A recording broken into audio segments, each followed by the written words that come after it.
Hello, this is Brian Rowe for New NIIP, Episode 3, where we look at Elena Kagan's recent nomination to the Supreme Court and what that means for intellectual property. Now, I'm actually rather concerned about this nomination strictly from an intellectual property perspective. We don't know a lot about Elena Kagan's views on other issues, but with regards to intellectual property, we have a very well-detailed opinion that she put out as Solicitor General in the Costco v. Omega case. And in Costco v. Omega, the Supreme Court asked the Solicitor General for her opinion on whether this case should be brought up and what the U.S.'s perspective on it was. Kagan, as Solicitor General, wrote a brief that basically says that the first sale doctrine does not apply to foreign goods and has a huge amount of negative consequences here in the United States, including that it could stop resale of goods. Now let's step back for a second and look at first sale again. The first sale doctrine is that doctrine that says, if I buy a copyrighted work, if I buy this book, after I bought the book, I can resell that to whoever I want. I don't have to get permission from the copyright holder. This is a very important real property rights balance in the Copyright Act. It also really says that the end user who has legally bought an item has rights here. They have rights to dispose of that property in any way they want, including reselling it. This adds important balance to copyright. The Solicitor General, in writing the opinion, narrowly construes the statute so that it only applies to copyrighted works produced in the United States, and then admits in the fourth section, in the final section of it, that this could have huge repercussions on the U.S. economy, including the encouraging of offshoring of production of goods, but doesn't address the user rights perspective or the traditional property right involved. This type of narrow reading really troubles me. If it's not the courts who bring forward users and diverse stakeholders into the process, then who is going to listen to those individuals involved in this process?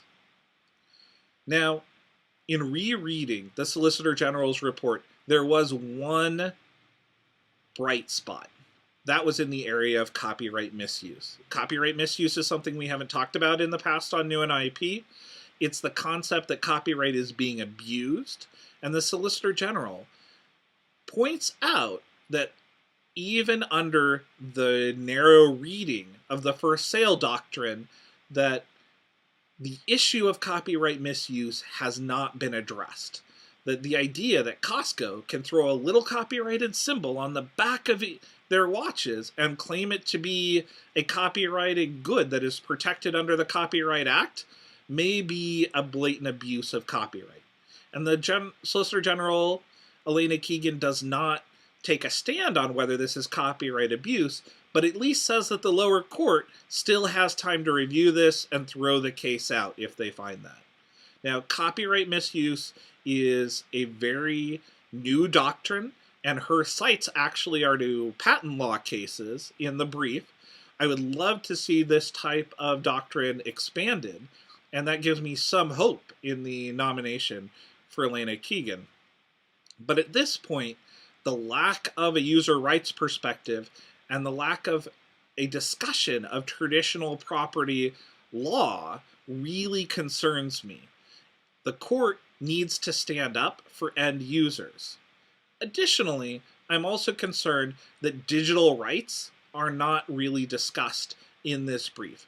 The consequences of the Costco v. Omega case on digital goods mean that any digital good could easily be offshored and produced in another country and then not qualify for the first sale doctrine. I think we really need a digital native on the Supreme Court to start considering those types of ideas. But I think what we're going to get with Elena Kagan is another individual that doesn't consider the impact on the digital economy for copyright-related rulings. Now, I think that this gives us two practical solutions that we really have to consider. Number one is that we need to limit the terms of justices. As long as we have lifetime appointments, it's going to be 30 or 40 or 50 years before we get our first digital native on the Supreme Court, and we will never see really good digital copyright policy come out of the court. Number two, we need to get someone who is willing to defend the end user rights as a stakeholder in every case. The case was between Costco v. Omega, but the impacts are on you and on I directly. And when taking opinions into account, we really need someone with that diverse perspective. So, as the nomination process moves forward, we will continue to watch out for other Kagan-related items around intellectual property, but at this point, we're extremely concerned with her nomination regarding intellectual property issues and user rights. Thank you. This has been New NIIP, Episode 3.